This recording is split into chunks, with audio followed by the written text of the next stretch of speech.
Oi, pessoal, tudo bem com vocês? Então, primeira coisa que eu quero passar para vocês hoje, antes da gente começar esse vídeo, é o seguinte: eu preciso falar com vocês sobre a regularidade dos nossos vídeos, né? A regularidade das nossas postagens aqui. Então, agora, né, que a gente está fazendo essa série, nós vamos fazer toda segunda, quarta e sexta, tá bom? Então, toda segunda, quarta e sexta, às 6 e 7 da manhã, você já vai estar com o seu vídeo lá prontinho para você assistir. E aí já fazer a sua devocional, o seu devocional, já fazer, né, o seu momento ali a sós com Deus, aproveitando, né, e assistindo o vídeo aí do nosso canal, tá bom? Então não esquece, toda segunda, quarta e sexta tem sempre vídeos novos aqui no canal, tá bom? Sempre às 6 e 7 da manhã. Então, a gente vai continuar essa saga de vídeos, né, que tá só começando. Nós hoje vamos falar de Apocalipse 4 e também vamos falar do capítulo 5 e um pouquinho do capítulo 6, tá bom? Então, no último vídeo eu tinha até falado para vocês, leia o capítulo 4, mas também vamos entrar hoje no capítulo 5 e um pouquinho no capítulo 6. Então, se você precisar, você vai fazer o seguinte: você vai assistir o vídeo todo e no final você já vai engatar aí com a sua Bíblia e fazer a leitura do capítulo 5 e capítulo 6 todo. São capítulos muito interessantes, eu tenho certeza que você vai ler rapidinho, sem problemas, tá bom? E aí você vê o vídeo e depois você retoma na sua leitura, tá bom? Sobre o assunto, né, que são os capítulos 4 e 5, um pouquinho do 6, que nós vamos falar hoje, eu tenho uma pergunta para você logo de início. Você já parou para pensar quem realmente é digno de adoração? Na época em que o livro de Apocalipse foi escrito, os imperadores romanos eram considerados extremamente poderosos, tão poderosos que muitos deles exigiam que fossem adorados como deuses. Só que os seguidores de Jesus, eles sabiam de uma coisa muito importante: somente Deus e o seu filho Jesus eram dignos de adoração. E é exatamente disso que os capítulos 4 e 5 de Apocalipse vão mostrar. Então hoje a gente vai entender 3 grandes cenas, né, dessa visão extraordinária que João teve lá na ilha de Patmos e que fez com que ele escrevesse o livro das Revelações. Quais são essas 3 grandes cenas? O culto a Deus, o culto ao Cordeiro e o mistério do rolo selado. Bom, a primeira cena é o culto a Deus. No capítulo 4, o apóstolo João, ele tem uma experiência impressionante. Ele é levado em espírito ao céu e ele vê uma porta aberta. Quando ele entra nessa visão celestial, a primeira coisa que chama a sua atenção é um trono no centro de tudo. Esse trono, ele representa a soberania de Deus sobre toda a criação. Ao redor do trono aparecem 4 seres viventes, 24 anciãos e uma multidão de anjos. Todos estão reunidos em torno de algo que parece ser um grande culto celestial.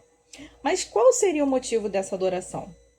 Deus é adorado principalmente por um motivo. Ele é o criador de todas as coisas. Toda a criação existe porque Deus quis que ela existisse, inclusive eu e você. Por isso, todos os seres do céu reconhecem que somente Ele é digno de todo louvor, honra e glória. Bom, e a segunda cena que a gente vê, logo ali no capítulo 5, é o culto ao Cordeiro. Bom, depois da cena gloriosa de adoração que João, né, presencia, vê, surge um problema que está exposto no capítulo 5.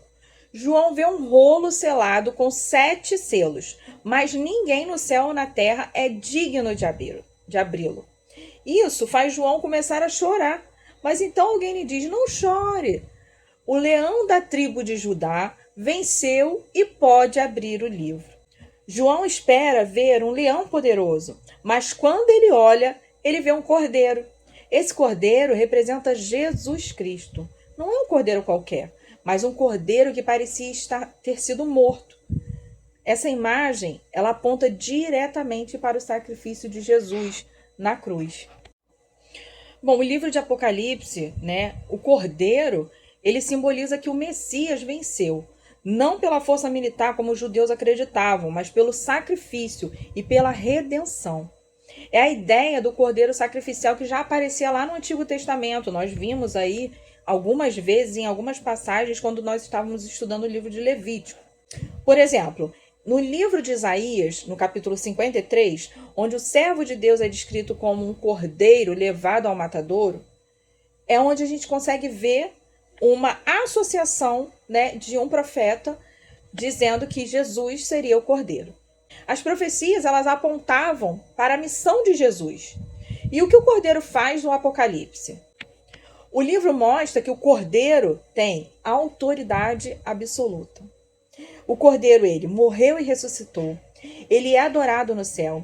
Ele revela os acontecimentos da história. Ele julgará a humanidade. Ele venceu o mal pelo seu sangue. Ele derrotará definitivamente as forças do mal e ele reinará eternamente com seu povo.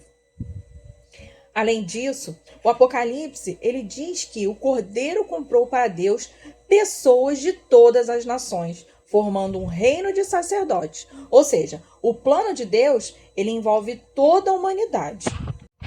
Bom, e a terceira e última cena, né, que é relatada aí nesse trecho que a gente está falando sobre Apocalipse, é a cena do rolo selado. Afinal, o que seria esse rolo com 7 selos? Bom, esse rolo, ele representa a história da salvação. Ele revela como Deus está conduzindo a história até o estabelecimento completo do reino de Cristo. Quando Jesus veio ao mundo, ele anunciou: o reino dos céus chegou.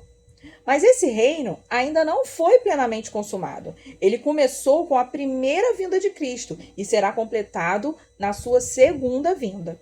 Entre esses dois momentos, Deus está trabalhando na história para formar seu povo e estabelecer o seu reino.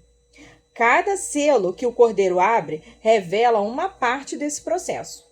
Os capítulos seguintes do Apocalipse, eles vão mostrar justamente como Deus conduz a história até o triunfo final do Cordeiro. Bom, o Apocalipse, ele tem uma linguagem profética.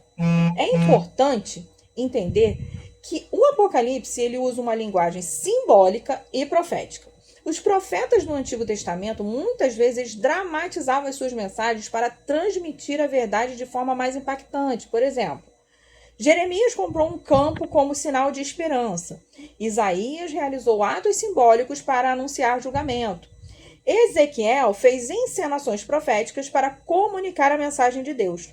Da mesma forma, o Apocalipse usa imagens poderosas para revelar o plano de Deus. Bom, dito isso, né, tendo explicado essas partes aí do capítulo 4 e 5 e um pedacinho do capítulo 6, eu quero saber o seguinte: como isso se aplica na minha vida? Como isso se aplica na sua vida? Bom, os capítulos 4 e 5 eles respondem a uma pergunta fundamental: quem é digno de adoração?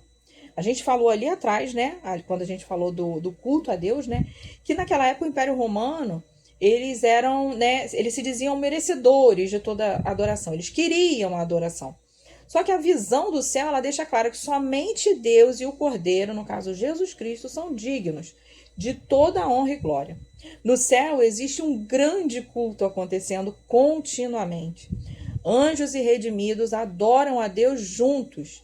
E um dia, todos aqueles que pertencem a Cristo também farão parte dessa adoração eterna. Aleluia.